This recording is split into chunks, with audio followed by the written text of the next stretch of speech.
Batman Beyond is famed for the way the creative team were able to devise a wealth of new, visually appealing supervillains for the Batman of tomorrow. It would have been pretty easy for them to just make Two-Face Beyond or Killer Croc Beyond, but the writers and artists took influence from other places. While several of the villains took inspiration from existing DC supervillains, see the influence of Dr. Phosphorus on Blight, many of the villains were riffs on characters seen in Marvel Comics. The subject of today's video is one such villain. We're talking about Shriek. So while there is a very clear link between Shriek, a villain that uses sound waves as a weapon, to the Spider-Man villain the Shocker, whose gauntlets generate vibrational shockwaves, there actually aren't that many similarities between them. Shocker was a gifted engineer that created vibrational gauntlets to allow him to escape from prison, while Shriek was a legitimate sound engineer that created some experimental devices for legitimate reasons. So the similarity isn't really that significant. I already made a video talking about all the references to Marvel Comics and Batman Beyond. If you haven't watched that and are interested in hearing more, go watch it later on. I've linked to it in the info button in the top right corner. As he's an original creation for the show, there are no comic books to reference, so let's go straight on to his first appearance. We're introduced to Walter Shreeve in the episode Shriek. He's a man whose failing audio company was bailed out by the nefarious Derek Powers, and he's trying to impress Powers by demonstrating some of his new developments. The star of Shreeve's show is a new sound suit that can focus sound waves to aid in construction work. However, Powers is unimpressed, saying that dynamite is cheaper and that Shreeve is just not a practical guy. Powers immediately sees the murderous potential of the suit and tasks Shreeve with assassinating Bruce Wayne. Shreeve is clearly a frustrated genius. He makes all of these impressive inventions that could potentially change the world, in mostly small ways, true, but no one seems to care. Hence why his business needed to be bailed out by Powers. Shreeve is clearly bitter and more than willing to resort to murder if it means he can get some respect. As for why Powers wants him to commit murder, Bruce Wayne has gone through something of a renaissance since meeting Terry McGinnis and is looking to take a more prominent role within Wayne Powers. His first act was to prevent the historic district of Gotham from being bulldozed, much as he had done in the Batman the Animated Series episode Appointment in Crime Alley. Powers, like Roland Daggett before him, wants to clear out the area and redevelop it in the name of progress. Whose progress exactly? Daggett planned to build tasteless condos, while Powers aims to build a soulless industrial complex, which is quite the metaphor. And that's actually not the only metaphor in this episode. Bruce takes Terry to the old part of town and it's looking worse than ever. Businesses have seemingly left the area entirely. Windows are broken, doorways are boarded up, and there's nobody in sight. Not even the homeless are present.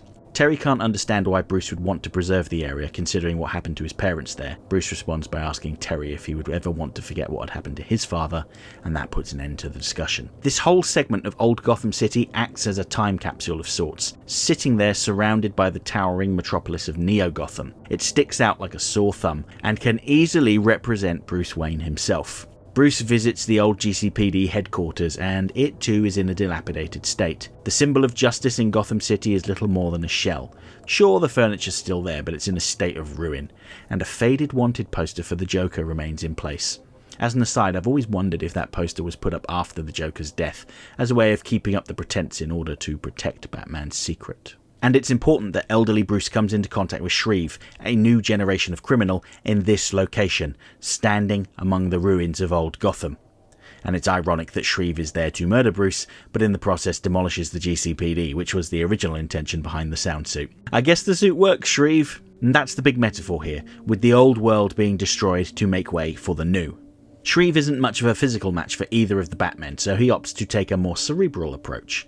Shreeve pays off a nurse to place a small speaker in the bandages wrapped around Bruce's head in the hospital, and Shreeve taunts Bruce, acting like voices in his head, compelling him to kill himself. I keep going back to the original brief for Batman Beyond from the Warner Brothers executives, that it should be a more child-friendly cartoon aimed at drawing in a younger audience, and with episodes like this, it's no wonder that some of the Warner Brothers executives were so sour on the series. Shreeve's plot is foiled because he made the foolish mistake of calling Bruce Wayne Bruce. That's not how he refers to himself in his mind. Of course he calls himself Batman. But his frustration with not being able to identify the source of the voices and the possibility that he might be going insane causes him to lash out and be placed in solitary confinement in the psychiatric ward. So, while Shreeve wasn't successful in killing Bruce Wayne, he convinced doctors that Bruce was insane, thereby taking him out of the equation. Meanwhile, Terry attempts to track down Shreeve on his own. In this episode, we see that Terry isn't exactly the best detective. He struggles to remember what a spectrographic analysis is, and when he attempts to go undercover as a pizza delivery boy, he overplays his hand and gives himself away. He's no Gaff Morgan, that's for sure.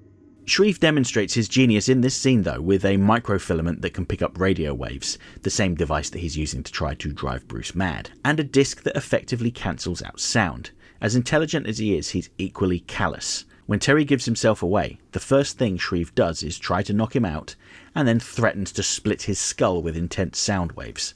By this point, it's clear that Shreeve has no qualms with murdering people. If he ever did. When the police arrive, Shreeve flees to Power's office. Shreeve blames Powers for his own actions and plots to kill him. We get a delightful demonstration of how cold Powers is. Even when faced with his own potential death, he just casually continues reading his report and sits at his desk. Powers has recently gone through his own radical shift in identity when he became the Toxic Blight, so he knows a thing or two about how liberating it can be. Shreeve clearly takes Powers' words to heart, as Powers rechristens him Shriek. My favourite part of this entire episode comes in the finale, when Shriek is confronted by Batman in a car factory.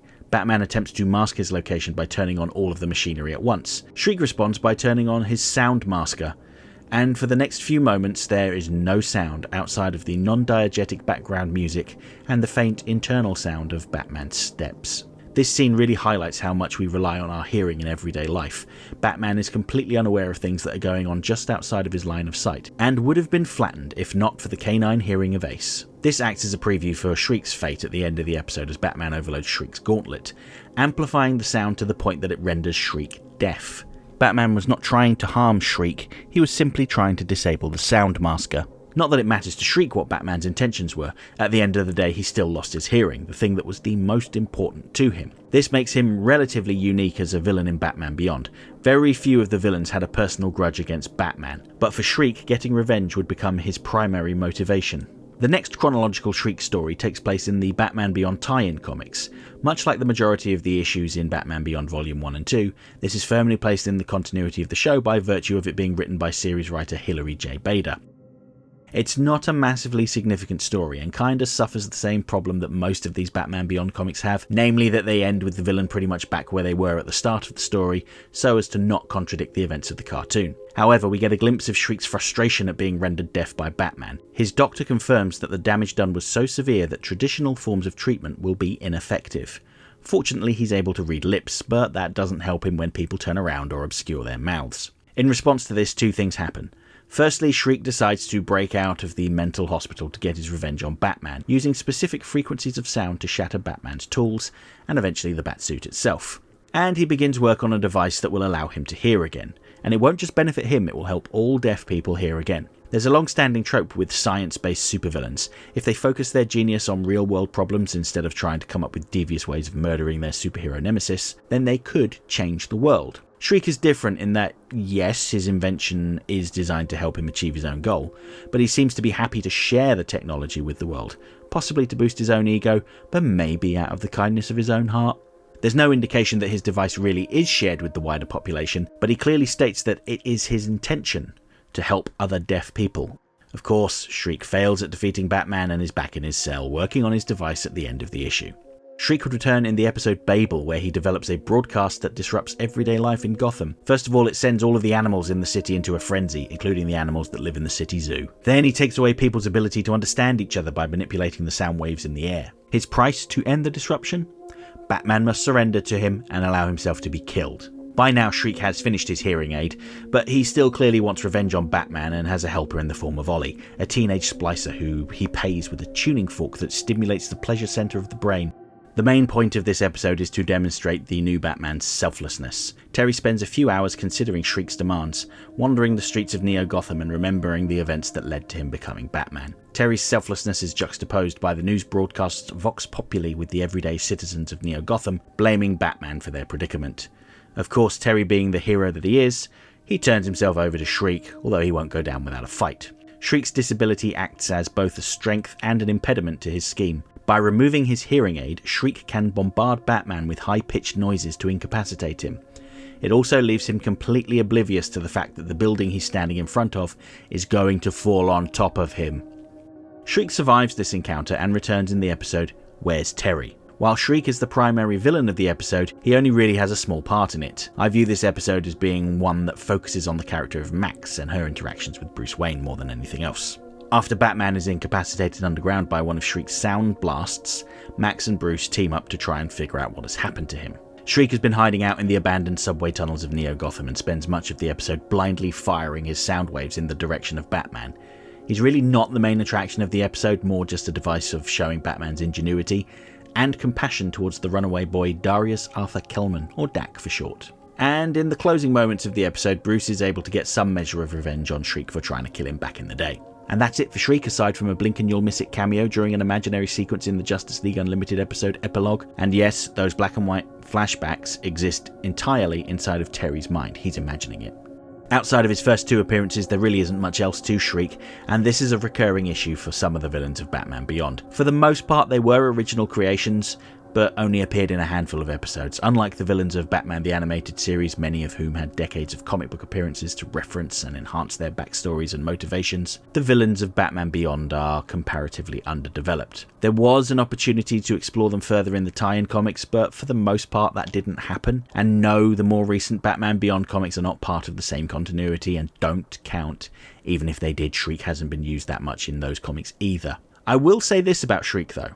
Much like Derek Powers, he has a direct connection to Batman, and that adds an extra layer to his character. He's very clearly a gifted audio engineer who feels like the world doesn't appreciate his talents, and that's something that a lot of people can relate to, I'm sure. However, he fails to take responsibility for his own actions. In his mind, every setback was someone else's fault. When he failed to kill Bruce Wayne and the police discovered him, it was Powers' fault. When he was rendered deaf, it was Batman's fault. When the building fell on him, that was also Batman's fault. When he accidentally flooded the tunnels, that was Dak's fault. All of these incidents came about as a result of his own actions. He didn't have to accept Powers' bailout. He didn't have to agree to murder Bruce Wayne. He didn't have to hold the city hostage to try to get revenge on Batman. He didn't have to try to kill Batman in the underground tunnels either. Ultimately, everything that happened to him was a result of his own actions, and he refuses to take any responsibility for the consequences. And I suppose, at the end of the day, that is part of what makes him a villain. Okay, that's it for this week's essay. If you liked the video, don't forget to like, share, subscribe, leave a comment, tell all your friends about me. You know how YouTube works. If you really enjoyed the video and have the means, please consider making use of the thanks button to send a buck or two my way, because every little helps. I offer channel memberships for $1.99 a month. This will get you early access to my weekly video essay, priority responses to your comments, members-only videos, custom emojis, and an icon on your profile indicating that you're one of my people. And special thanks to my current channel members, who are all listed on the screen right now. Next time I'm going back to the new Batman adventures to look at one of the more zany characters that was introduced in that show. We're going to look at Jack Ryder, also known as the Creeper, to show what happens when a regular, ordinary person has one very bad day. Hope to see you then.